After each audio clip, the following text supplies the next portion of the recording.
New ইয়র্কে বন্দুকধারীর গুলিতে নিহত বাংলাদেশি বংশোদ্ভূত মার্কিন পুলিশ কর্মকর্তা দিদারুল ইসলামের পরিবারের প্রতি গভীর সমবেদনা জানিয়েছেন প্রধান উপদেষ্টা প্রফেসর ডক্টর মোহাম্মদ ইউনূস।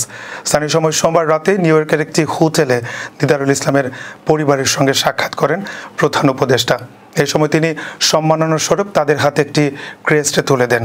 সাক্ষাতে উপস্থিত ছিলেন দিদারুল ইসলামের বাবা মোহাম্মদ আব্দুর রব, মা মিনারা বেগম, দুই ছেলে আইহান ইসলাম ও আজহান ইসলাম, ভাই কামরুল হাসান সহ পরিবারের সদস্যরা। প্রধান উপদেষ্টার সফর সঙ্গীদের মধ্যে ছিলেন জাতীয় নাগরিক পার্টির সদস্য সচিব আখতার হোসেন ও যুগ্ম আহ্বায়ক ডাক্তার তাসনিম জারা। প্রধান উপদেষ্টা বলেন, পত্রিকায় ঘটনাটি পড়ে আমি হতবাক হয়েছে। টিভিতে দেখেছি নিউ ইয়র্কে তার শেষ বিদায়ে হাজারো মানুষের ঢল নেমেছিল। তিনি মানুষের শোক, শ্রদ্ধা আর ভালোবাসা পেয়েছেন। নিউ ইয়র্কে আসার পরিকল্পনার মধ্যে আমাদের মনে হয়েছে অবশ্যই আপনাদের সঙ্গে দেখা করতে হবে। গত 28 জুলাই ম্যানহাটনের পার্ক অ্যাভিনিউয়ে বন্দুকধারীর গুলিতে নিহত হন দিদারুল ইসলাম। ওই দিন এক তরুণ বহুতল ভবনে ঢুকে এলোপাতাড়ি গুলি চালান এবং পরে নিজেই গুলি করে আত্মহত্যা করেন। হামলাকারীকে থামাতে গিয়ে গুলিতে দিদারুল নিহত হন। তার মরদেহে 8 থেকে 10টি গুলির চিহ্ন ছিল বলে জানিয়েছে পরিবার।